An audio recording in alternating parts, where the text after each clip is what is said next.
ভাইরে, আমরা মায়ের খিদমত করি না, আব্বার খিদমত করি না। যে মা পেটের মধ্যে রেখে এত আদর করলো, কত কষ্ট করলো, মারে খেতে দিই না। দুনিয়া করতে করতে মা, হাই মা, যা ঋণ শোধ করা যাবে না। আমরা সবাই মিলে বলি রব্বিরহামহুমা কামা রাব্বায়ানি সাগীরা। সবাই মিলে পড়ুন, রব্বিরহামহুমা কামা রাব্বায়ানি সাগীরা রব্বিগফিরলি ওয়া লিওয়ালিদাইয়া ওয়া লিল মুমিনিনা ইয়াওমা ইয়াকুমুল হিসাব। আমার ভাইরা, যে কথাটা আমি বলতেছিলাম, সেই তোলবা যেন কাঁদতেছে, হাদিসের হাফেজ যেন কাঁদতেছে। তাকে গিয়ে বলল, তুমি কান্না করো, মা মা উম্মাহাতুল মুমিনিন মা আয়েশা, তিনার জানাজার ইমামতির দায়িত্ব তোমারই দেওয়া হলো, তোমারই ইমামতি করতে হবে আজ। আল্লাহু আকবার। সহিহ হাদিস বয়ান করছি, বিশ্বাস করুন। যে তোলবা হচ্ছে হাদিসের হাফিজ, তিনি অন্য কেউ না, তিনি হলেন হযরত আবু হুরায়রা রাদিয়াল্লাহু তাআলা আনহু। সুবহানাল্লাহ। আমি যখন জান্নাতুল বাকিয়ার মধ্যে গেলাম, তখন দেখলাম 10,000 সাহাবী শুয়ে আছেন। আর দেখা যায় মা আয়েশার কবর, হযরত উসমান গনির কবর, আর দেখা যায় অন্যান্য পৃথিবীর মানুষের কবর জান্নাতুল বাকিয়ার মধ্যে। আমি সেখানে যখন গেলাম, তখন মনে পড়ে গেল নবীজির হাদিস, মনে পড়ে গেল, এই জায়গারই কথা তো নবী বলেছেন, এই জায়গাটার কথাই বলেছেন যে 70,000 এই জান্নাতুল বাকিয়া থেকে মানুষ করি বেহিসাব জান্নাতে চলে যাবে। জোরে বলুন সুবহানাল্লাহ। কান্না করে বলেছিলাম, আল্লাহ, এই জান্নাতুল বাকিয়ার মধ্যে 70,000 মানুষ যদি বেহিসাব জান্নাতে যায়, তার মধ্যে তুমি একজন আমাকে গণ্য করে নাও। যেহেতু নবীর এটা কথা, নবীর কথা কখনো মিথ্যা নয়, নবীর কথা হচ্ছে সত্য। কথা বলতেছিলাম, আমার ভাইরা, হযরত আবু হুরায়রা উঠলেন। আরে তিনি হাফেজে হাদিস, দেখা যায় উঠলেন। আসার পর সব সারিবন্দী হয়ে দাঁড়িয়ে আছেন। মা আয়েশা সিদ্দিকা রাদিয়াল্লাহু তাআলা আনহা জানাজার নামাজের ইমামতি করার জন্য তিনি সামনে, তিনার জন্য ঠোঁট নড়ছে না, তিনি পড়তে পারছেন, এরকম এক অবস্থা হয়ে গেছে। হযরত আবু হুরায়রা রাদিয়াল্লাহু তাআলা আনহু দেখা যায় তিনি জানাজার নামাজ পড়ালেন, ইমামতি তিনি যেন করলেন। আপনাদের ছোট্ট করে বলি, মুক্তাসার আলোচনা, সংক্ষিপ্ত আলোচনা, লম্বা করব না। এখন দেখা যায় হযরত আবু হুরায়রা তিনি হাফেজে হাদিস, দেখা যায় হাদিসের তিনি হাফেজ ছিলেন। সমস্ত সাহাবীদের চাইতে যেন আবু হুরায়রার হাদিস সবচেয়ে বেশি মুখস্থ আর ঠোঁটস্থ ছিল। আজকে যদি জানাজার নামাজ পড়াবার প্রয়োজন পড়ে, আজকে যদি মসজিদে ইমামতি করার প্রয়োজন পড়ে, তাহলে একজন হাফেজের দরকার আছে, একজন যেন আলেমের দরকার আছে। আর হাফেজ আর আলেমের যদি দরকার থাকে, মাদ্রাসার প্রয়োজন আছে না নাই বলতে হবে। আছে না নাই? আছে না নাই? জোরে বলি নারে তাকবীর, আরো জোরে বলি নারে তাকবীর। কথা বলতেছিলাম, আজ দেখা যায় মাদ্রাসার দরকার আছে, প্রয়োজন আছে, শিক্ষা প্রতিষ্ঠানের প্রয়োজন আছে। এরপরেও দেখা যায় কেমনি এই মাদ্রাসাগুলি অচল হয়ে যায়। এর জন্য কিছু এই মাদ্রাসার শত্রু আছে না নাই? নবীর দুশমন আছে না নাই? আছে তো। আমরা নবীর দুশমন হয়ে নয়, বিশ্ব নবীর হাতের পানি পান করে জান্নাতে যেতে চাই। বলুন ইনশাআল্লাহ, আরো ধরবেন ইনশাআল্লাহ। কথা বলতে বলতে বলতে বলতে হয়তো রাত্রি এখন 9টা বাজে মনে হয় নাকি ভাই? হ্যাঁ হ্যাঁ, 10টা বাজতে যাই। আমি মুসাফির, আমি বারবার ড্রাইভার আমার মিস কল দিচ্ছেন। আমি তো বুড়ো মানুষ, ট্রেনে বাসে যাতায়াত করতে পারি না। আমার ড্রাইভার বলছে, হুজুর প্রতিদিন আর কত বলবেন, কত বলবেন? নবীজি বললেন, শোনো কম, বলো কম, আমল করো। তাও বললেন না, শুধু বেশি উত্তম আমল করো বেশি। জোরে বলো সুবহানাল্লাহ। আমল করো না, নবীজি বলেন উত্তম আমল, যেগুলি ভালো আমল সেগুলি বেশি বেশি করে করো। লাস্ট একটা হাদিস, এইটাই মজমুনটাকে ফিনিশিং, ইনকমপ্লিট মজমুন, অসম্পূর্ণ বিষয়বস্তু রেখে বিদায় নিতে হচ্ছে, যেহেতু রাত্রি 10টা বাজতে যাচ্ছে। তো লাস্টে একটা হাদিস বয়ান করে আমি দোয়া করবো ইনশাআল্লাহ, চলে যাব। কথাটা বলতেছিলাম কি, যে বিশ্ব নবী মুহাম্মদ রাসূলুল্লাহ সাল্লাল্লাহু আলাইহি সাল্লামের কাছে একটা দিহাতি মানুষ আসলো। আপনারা টাউনের মানুষ আর একটা পল্লী গ্রামের মানুষ কোথা থেকে যেন আসলো, এসেই যেন বললো, আসসালামু আলাইকা ইয়া রাসূলুল্লাহ। আপনারা নবীকে সালাম দেন না? দেন তো। কাউরি মনে সাহস হয় না, তাই তো। নবীকে আবার সালাম কি দিবে? আরে নবীকে সালাম না দিলে একজন মোমেনের রাত গত হয় না, দিন গত হয় না, ওকে সালাম দিতে হবে। আপনি মক্কায় যান চাহেন না যান, মদিনায় যান চাহেন না যান, সালাম দিতেই হয়। কেমনে হয়? আপনি যেন সুন্নাত নামাজ শুরু করে দেন, অথবা নফল, অথবা বেতর, অথবা ইশরাক, অথবা চাস্ত, অথবা তাহাজ্জুদ, অথবা ফরজ। এখন তাসাহুদে বসে গিয়েছেন, আর বসে গিয়ে যেন বলছেন, আত্তাহিয়াতু লিল্লাহি ওয়াসসালাওয়াতু ওয়া তাইয়্যিবাতু আসসালামু আলাইকা আইয়ুহান নবী। বুখারী শরীফ হাদিস। আপনারা আসসালামু আলাইকা আইয়ুহান নবী, নবীকে সালাম দিলেন না দিলেন না? এই দিলেন না দিলেন না? তাহলে এখন সবাই বললেন না কেন আর নবীকে সালাম দি? চিন্তায় পড়ে গেলাম, তাই তো। এই সমস্ত বিদআতি হাবিজাবি কথা বলে, নাজমানা সব কোথা থেকে সব হাদিসগুলো বলো। আরে কুল্লু বিদআতিন যালালাহ ওয়া কুল্লু যালালাতিন ফিন-নার। কোনটা বিদআতে যালালা, কোনটা বিদআতে গানি করে যেন পথভ্রষ্ট, কোনটা বিদআতে হাসানা, ইত্যাদি ইত্যাদি আলোচনা করলে 4 ঘন্টা আপনাদের সামনে কমপক্ষে আমাকে আলোচনা করতে হবে। ফলে বিশ্ব নবী মুহাম্মদ রাসূলুল্লাহ সাল্লাল্লাহু আলাইহি সাল্লামকে সালাতের মধ্যে সালাম দিতে হয় না, হয় না বলুন? হয় না, হয় না? ফলে ভালো করে শুনুন, সেই লোকটি আসলো, পল্লী গ্রামের মানুষ, এসে বলছে, আসসালামু আলাইকা ইয়া রাসূলুল্লাহ। নবীজি খেজুর খেলেন। কি খেলেন বলুন? খেজুর। আপনারা খেজুর খান না? কটা খান? একটা, দুটা, পাঁচটা, চারটা, যেমন মন তেমন, যেমন মন তেমন। যখন খেজুর খাবেন একটি হাদিস মনের মধ্যে রেখে দিবেন, এমনি করে কল্পনা জল্পনা করবেন, নবীর সুন্নাত আদায় করব না নবীর নাফরমানি করব। খেজুর তো খাচ্ছি, কিন্তু নবীর সুন্নাত আদায় করব না নবীর নাফরমানি করব, কোনটা করব? এই নিয়ত নিয়ে যদি খেজুর খেতে যান, তাহলে পরে সেই হাদিস মনে পড়ে যাবে, আর যেন নবীর সুন্নাতটা আদায় হয়ে যাবে। আল্লাহর নবী যেন একটি খেজুর যেন খান, আর যদি প্রয়োজন থাকে আর খেজুর যদি থাকতো তাহলে 3টি খেতেন। কারণ যে নবী বলেছেন আল্লাহ হলো বিজোর, আর আল্লাহ পাক বিজোরকে ভালোবাসেন। জোরে বলুন সুবহানাল্লাহ। নবীজি শুধু বলেন নাই, যেন কাজে কামে যেন করে দেখিয়ে দিয়েছেন, আমল করে। সুবহানাল্লাহ, সুবহানাল্লাহ। এখন খেজুর খেলেন, আর খাওয়ার পর রাসূল আকরাম সাল্লাল্লাহু আলাইহি সাল্লাম শাহাদাতের আঙুলটা এটা যেন চুষলেন, লেলানিগুলি আসছে, এ দিয়ে কি হয় কি হয় ডাক্তারদেরকে জিজ্ঞেস করবেন, নবীজি বলে দিয়েছেন। যাক, আমি সেদিকে আর যাচ্ছি না। এখন দেখা যায় বিশ্বনবী মুহাম্মদ রাসূলুল্লাহ সাল্লাল্লাহু আলাইহি সাল্লাম খাবার খাওয়ার পর তিনি একটা দোয়া পড়লেন। দোয়াটা কি বললেন? ইমাম বুখারী রাহমাতুল্লাহ আলাইহি বুখারী শরীফের মধ্যে সেই দোয়াটাকে নিয়ে এসেছেন, আমি শোনায় দিই এমনি করে, যেন নবীজি দোয়া পড়লেন, আলহামদুলিল্লাহি হামদান কাসীরান তাইয়্যিবান মুবারাকান ফি গায়রা মাকফিয়ান ওয়ালা মুওয়াদ্দিয়ান ওয়ালা মুস্তাগনান আনহু রাব্বানা। আপনাদের এই দোয়া তো জানা আছে? জানা আছে তো? নাই? সব কালকে মাদ্রাসায় ভর্তি হন, সব ভর্তি হয়ে যান।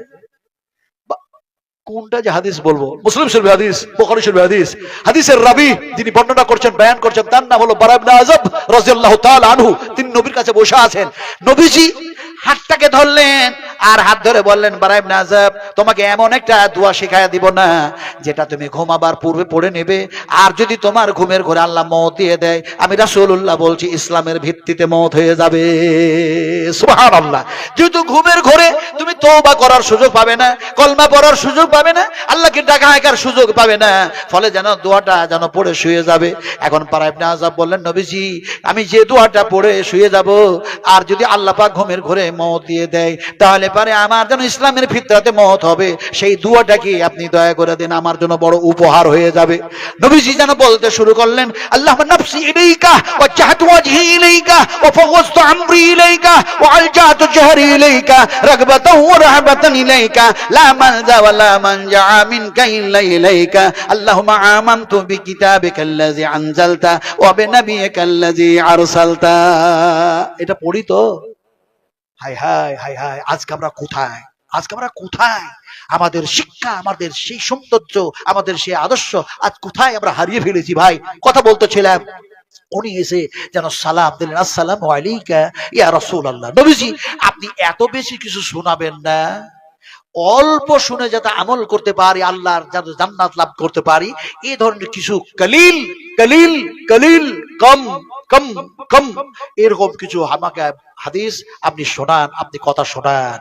আল্লাহর নবী সে সময় বললেন, এই আল্লাহর বান্দা, এই আল্লাহর বান্দা, এই আল্লাহর বান্দা, এক আল্লাহর সঙ্গে শিরক করো না, এক আল্লাহর সঙ্গে শিরক করো না, ইন্না শিরকা লাযুলমুন আযীম। খবরদার, এই গুনাহ হচ্ছে সবচেয়ে বড়। খবরদার, এক আল্লাহর সঙ্গে এমনি করে কাউকে শরীক করো না। এই আল্লাহর বান্দা, এই আল্লাহর বান্দা, ফরজ সালাত, ফরজ সিয়াম, ফরজ নামাজ, ফরজ রোজা ছেড়ে দিও না, ছেড়ে দিও না, ছেড়ে দিও না, ছেড়ে দিও না। এই আল্লাহর বান্দা, এই আল্লাহর বান্দা, এই আল্লাহর বান্দা, যাকাত দেওয়া বন্ধ করো না, বন্ধ করো না। তিনটা কথা নবীজি বলে দিলেন, বাস, খুব কম কথা বললেন। সেই মানুষটা, পল্লী গ্রামের মানুষটা শোনার সঙ্গে সঙ্গে বলেন, আল্লাহ আল্লাহ আল্লাহ ওয়াল্লাহি, আমি এক আল্লাহর কসমকে বলি ইয়া রাসূলুল্লাহ, আপনি যতটা বললেন তার কমও করব না, তার বেশিও করব না, তার কিঞ্চিত পরিমাণ কম করব না, তার কিঞ্চিত পরিমাণ বেশি করব না। কসম খেয়ে নবীর সঙ্গে কথা বলে লোকটা বিদায় নিচ্ছে। সাহাবা কিরামরা সেখানে যারা বসেছিলেন লক্ষ্য করলেন সাহাবীদের দিকে, আর নবী বললেন, ও আমার সাহাবীরা, ওই মানুষটার দিকে চেয়ে দেখো, ওই মানুষটার দিকে চেয়ে দেখো, ওই মানুষটার দিকে চেয়ে দেখো, যে মানুষটি কসম খেলো আর বললো এর কমও করব না, বেশিও করব না। নবীজি, আমি রাসূলুল্লাহ বলছি, লোকটা হলো জান্নাতি। আমরাও যদি নবীর কথা মোতাবেক যদি আমাদের জীবন বাস্তবায়ন করি, তার কমও না করি, তার বেশিও যদি না করি, নবী যতটা বলেছেন ততটাই যদি করি, আমরাও জান্নাতি হব, বলুন ইনশাআল্লাহ। আরো দেব ইনশাআল্লাহ। আপনাদের কাছে বলতে চাইলাম, শুনি কম, বলবো কম, আমল করব বেশি, উত্তম আমল করবো বেশি, বলি ইনশাআল্লাহ।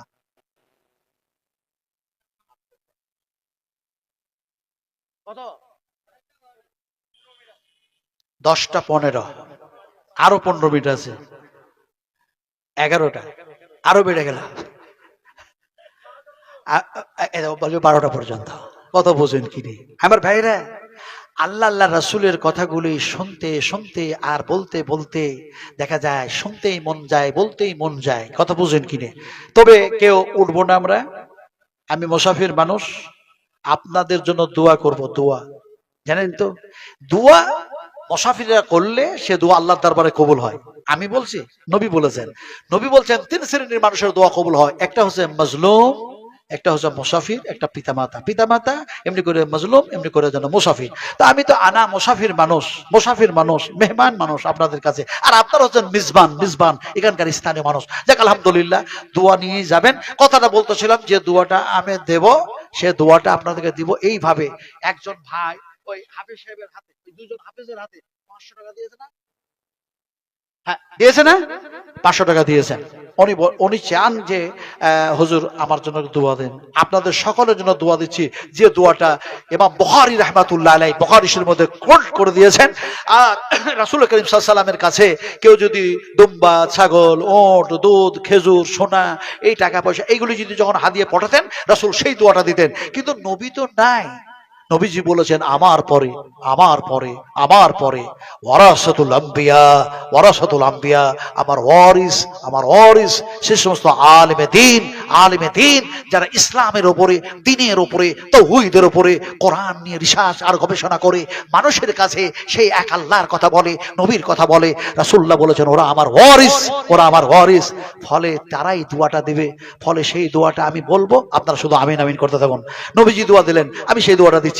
আল্লাহুম্মা আকসিল, আল্লাহুম্মা আকসিল, আল্লাহুম্মা আকসিল, আল্লাহুম্মা আকসিল মালাহু, মালাহু, মালাহু, মালাহু ওয়া ওয়ালাদাহু, ওয়া ওয়ালাদাহু, ওয়া ওয়ালাদাহু, ওয়া ওয়ালাদাহু, ওয়া বারিক লাহু, ওয়া বারিক লাহু, ওয়া বারিক লাহু ফিমা আতাইতাহু। ফি মানে মধ্যে, আতাইতাহু এর পূর্বে যা যা তুমি আল্লাহ এদেরকে দিয়েছো ওগুলির মধ্যে আরো আরো আরো বরকত দিয়ে দাও। ধরুন আমিন। আরো ধরুন আমিন। বিশ্ব নবীর দোয়া ছিল এই দোয়া। কথাটা বলতেছিলাম, আমি মুসাফির মানুষ, যদিও বলছেন যে আপনার 10টা 15 পর্যন্ত সময় আছে, আমি কিন্তু জানতাম না যে 10টা 15 পর্যন্ত, মনে ভাবছিলাম যে 10টা পর্যন্ত। তো যাক, আপনাদের সামনে এখন শুরু করব। এতক্ষণ পর্যন্ত যা বললাম 10টা পর্যন্ত, কথা বুঝেন কিনি। এবার আপনাদেরকে বলবো যে কোরআন বিশ্ব মানবের জন্য আল্লাহ পাক নাজিল করলেন, এই কোরআন কয়টা? যেহেতু হাফেজে কোরআন, যার জন্য আমার বিষয়বস্তু আজকে এইটাই, কথা বুঝেন কিনা। কোরআন কয়টা? একটা না অনেক? অনেক কোরআন তো। হায় হায় হায়, দেখতে মনে হয় প্রেসে, লাইব্রেরিতে, মসজিদে, মাদ্রাসায়, আর দেখা যায় বাড়িতে বাড়িতে অসংখ্য কোরআন, কিন্তু কোরআন হচ্ছে একটি। আছে কোথায় বলুন? আছে কোথায়? লৌহে মাহফুজ। লৌহে মাহফুজ আছে কোথায়? নবীজি বললেন লৌহে মাহফুজ আছে কোথায় শোনো। আমি নবীজি যেন তোমাদের বলে দিই, আমার উম্মতেরা শোনো ভালো করে। এমন সময় নবীজি বললেন, এই দেখো যেন কাবা, এই বেতুল হারাম, এই কাবার যেন দেখা যায় জায়গাটা হচ্ছে গোটা পৃথিবীর যেন মধ্যস্থল, একেবারে মিডিল। সমস্ত যেন দেখা যায় সমীক্ষাকারীরা সমীক্ষা করে করে সেটাই যেন বলেছে। এখন নবীজি বললেন এটা হলো মিডিল। গোটা পৃথিবীর যে দিক থেকে মাপ শুরু করবে এটাই যেন মিডিলে দাঁড়াবে কাবা। কাবার সামনাসামনি যেন আসমানে একখানি যেন দেখা যায় আর একটি মসজিদ আছে, আর একটি যেন আল্লাহর ঘর আছে, যে মসজিদে ইবাদত করে ফেরেশতারা। সেই মসজিদের নাম হলো কি? হ্যাঁ, বাইতুল মামুর। বাইতুল মামুর। নবীজি বললেন এমনি করে এখানে বাইতুল্লাহ কাবা জমিনে, আর কাবার সামনাসামনি যেন দেখা যায় যেন বাইতুল মামুর।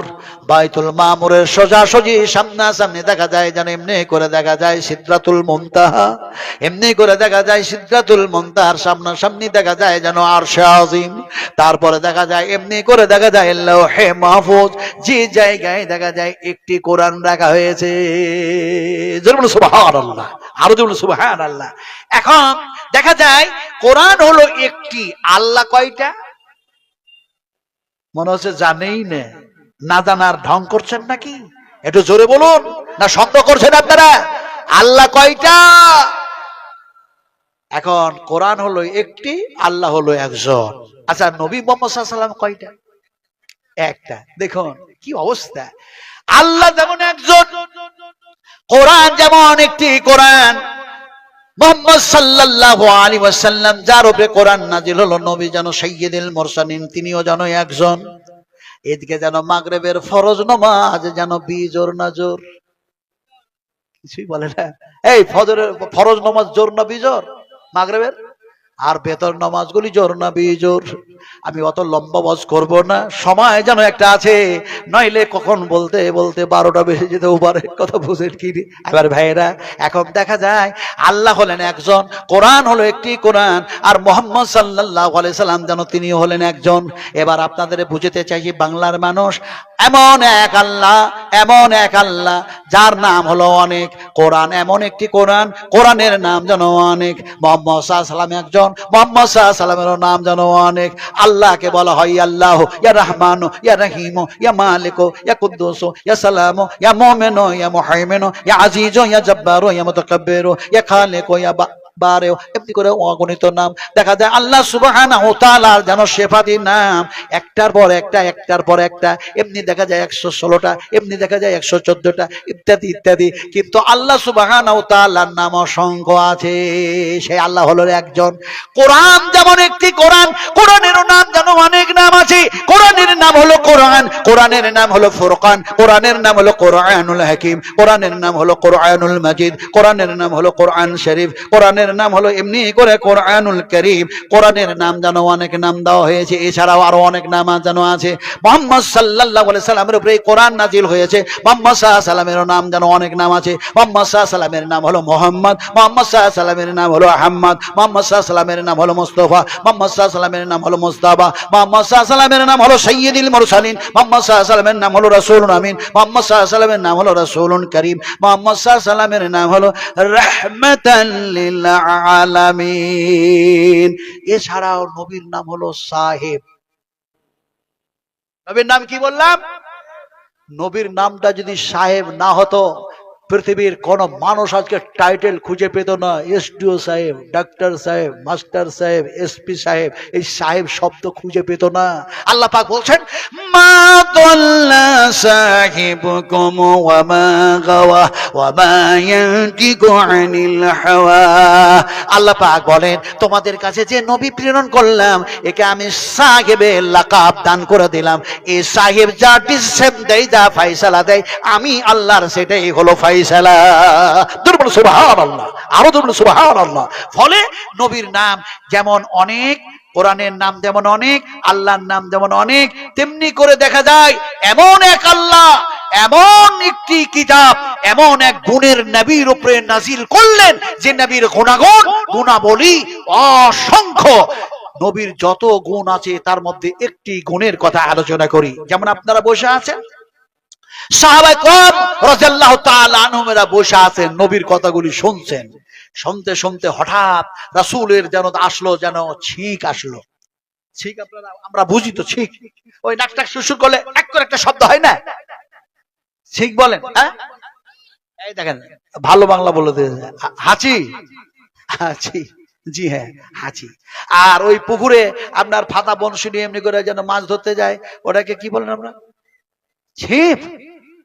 সর্বনাশ, হায় রে আল্লাহ, ছিপ বলেন তো। আপনি যদি ওই কি বলে বীরভূমের একটা লাস্টের দিকে সারাফুলি টারাফুলি কি কি যেন আছে, তো ওই দিকে যদি যান, ওরাকে যদি বলেন বীরভূম জেলার ওই শেষ প্রান্তে গিয়ে যে মাছ ধরবো ছিপ দাও, ওরা ছিপ বলে না, ওরা বলে কি ডাঁড়া দাও, ডাঁড়া ডাঁড়া, মাছ ধরবো ডাঁড়া দাও, ডাঁড়া ডাঁড়া। তো ডাঁড়া লোটের ডাঁটি ডাঁড়া না পুঁয়ের ডাঁটি ডাঁড়া? এখন আমি বলে দিয়েছি ছিক, আপনারা বলছেন হাঁচি, ওরা বলছে ডাঁড়া, আপনারা বলছেন ছিপ। कोई देश का बोली, कोई देश का गाली भी हो सकता है, কিন্তু এগুলো গালি নয়, এক একটা আঞ্চলিক মানুষের ভাষা।